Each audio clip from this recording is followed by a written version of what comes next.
नमस्ते। मैं ज्योति नाइक।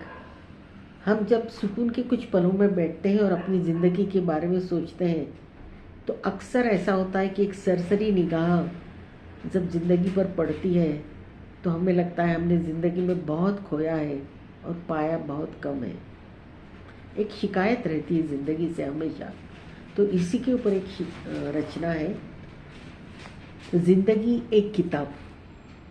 सोच रही थी ज़िंदगी कितनी बेरौनक बेनूर है, लेकिन जब सुकून के कुछ पल मिले और अपने जीवन की किताब खोली तो कुछ और ही देखा, कुछ और ही महसूस किया। ज़िंदगी का हर मोड़, हर पन्ने पर एक नई कहानी लिख रहा था, अपनी एक नई दास्तां लिख रहा था। जहाँ थोड़े से गम थे तो थोड़ी सी खुशियाँ भी थी। एक पन्ना आंसुओं से भीगा था तो दूसरा पन्ना खुशियों से भरा था।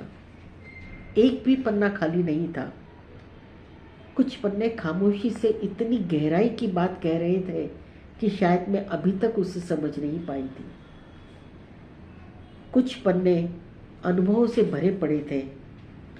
हर अनुभव मुझे एक नई सीख दे रहा था। कुछ पन्ने मेरी कहानी कह रहे थे, मेरे अधूरे कुछ पूरे ख्वाबों को बयां कर रहे थे। कुछ पन्ने मेरे अपनों की कहानियों से जुड़ी मेरी कहानियां बता रहे थे। कुछ पन्ने जिंदगी में क्या खोया बता रहे थे तो कुछ पन्ने जिंदगी में क्या पाया उसे बयां कर रहे थे। मैं अपनी जिंदगी की किताब खुद पढ़ती गई। एक पन्ना खोला तो वो खाली था और उसके आगे के सारे पन्ने खाली थे। मैंने कलम उठाई और उन खाली पन्नों से कहा, अब मैं तुम्हें अपने नए अंदाज में पूरा करूंगी। मेरे बीते पलों को भुलाकर अपने आने वाले पलों को एक नए अंदाज में लिखूंगी। जहाँ गम कम होंगे और खुशियाँ ज़्यादा होंगी। जहाँ गिरने पर खुद खड़े होने का खुद को अभिमान होगा। जहाँ अपने ख्वाबों को खुद के लिए छोड़ अपनों के साथ उन्हें पूरा करने की इच्छा होगी। जहाँ हर पन्ना खुद के लिए नहीं अपनों के लिए जीने की सीख देगा। और यही मेरी आगे की कहानी होगी।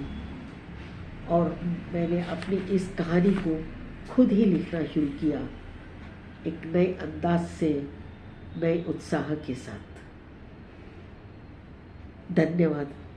तो शायद आप भी जब सुकून के कुछ वक्त मिले तो महसूस करना कि ज़िंदगी में आपने खोया नहीं है, पाया ज़्यादा है। बस आपका विचार करने का तरीका थोड़ा सा अलग होगा। और जब आप अपने पाने के पलों को गिनने लगेंगे, ढूंढने लगेंगे, तो शायद आप थक जाएंगे ढूंढते ढूंढते। लेकिन वो खुशी के पल आपको इतने होंगे कि आप खुद अपनी सोच पर शर्मा जाएंगी कि अरे, हमने ज़िंदगी में इतना पाया, फिर भी हम क्यों इतने दुखी हैं। तो आपको ये मेरी कहानी पसंद आई होगी, ये रचना पसंद आई होगी तो सब्सक्राइब कीजिएगा, कमेंट्स कीजिएगा, मुझे अच्छा लगेगा। धन्यवाद।